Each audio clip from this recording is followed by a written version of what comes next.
All right, class. So what I've decided to do is to do a setup similar to what we saw in those pictures. All right. So remember we saw those engineers with that special machine that was applying a downward force onto that concrete beam. Well, here I have some pretty simple materials, but remember, in science, we always try to model what we see in the world around us to help us to better understand. So this is a time where we want to set up a model. And what I've done, since we can't do this, as groups, I've decided to set it up so that you could take a look. A very basic setup, by the way.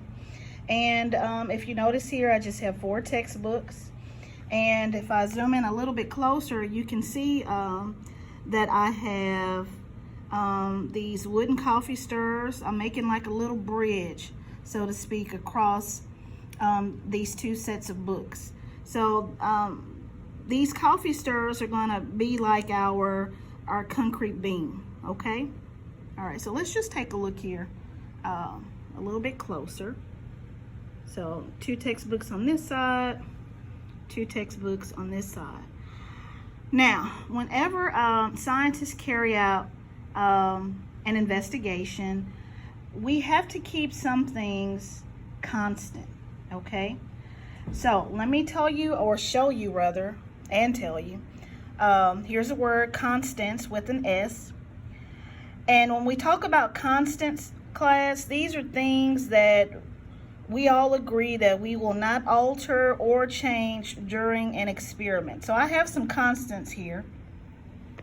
First off, excuse me, my finger got in the way.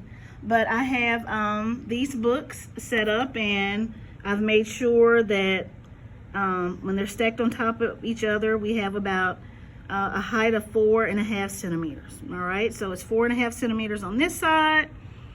And then when I move the ruler over, we can see we have about 4.5 centimeters on this side. So I kept the height of the books the same, all right? I don't want to change the height. I want to keep them the same. So that's a constant. If you notice here, when I was picking my coffee stirrers, they came out of a box, and they're roughly going to be pretty much the same size, but just to measure to make sure.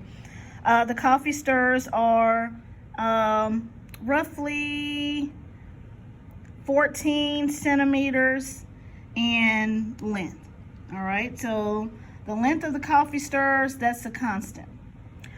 Also, when we talk about the positioning of the coffee stirrers, I try to make them equally positioned over the books. So I have about maybe 2.5 centimeters of the coffee stirrers touching the book on either end. So we see here 2.5 centimeters. And also on this side, we have, 2.5 centimeters. All right, so these are some things, again, that I agreed to keep constant. All right, so I'm going to let you look at this setup just for a few more seconds.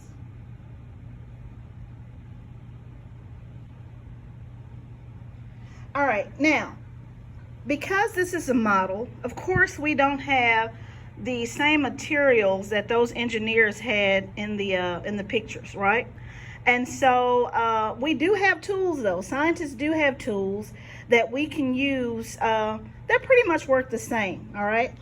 One example is something that we call a spring scale, all right? So this is a spring scale. I don't know how many of you guys have seen one of these before, but this is what we call a push-pull spring scale. All right, why is it called push-pull? Why do you think it's called push-pull?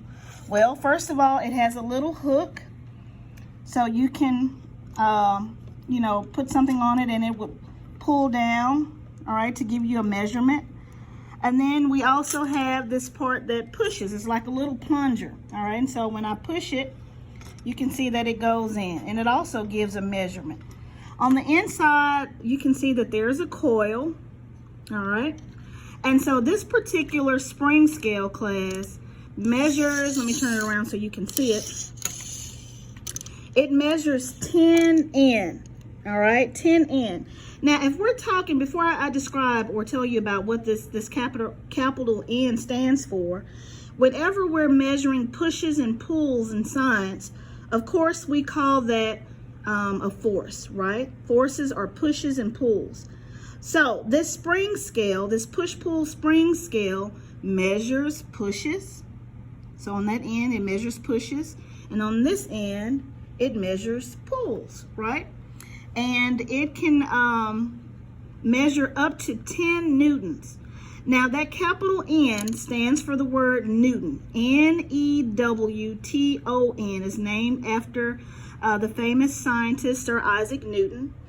And the Newton is the unit for force. All right, so whenever scientists, remember whenever we measure something, like when I was describing the length of these wooden coffee stirrers and the height of the books, I was measuring in centimeters, right?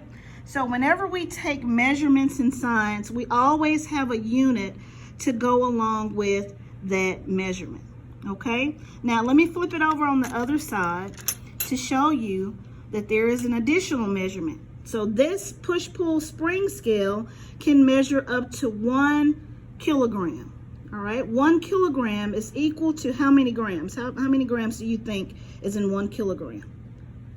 Well, the prefix KILO means 1,000. So hopefully you learned that in math. So this push-pull spring scale is 1 kilogram. That means it measures up to 1,000 grams. So if you can see here, all right, we can see that there, it goes from 0 all the way down to 1,000. So it can measure up to 1,000 grams.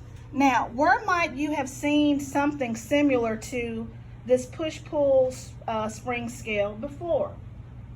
Well, if you've ever been on a trip, sometimes when your luggage is being weighed, you may have seen something similar in the airport. Also, if you catch fish, something similar, the little hook on the end probably reminds you of reeling in a big catch of fish.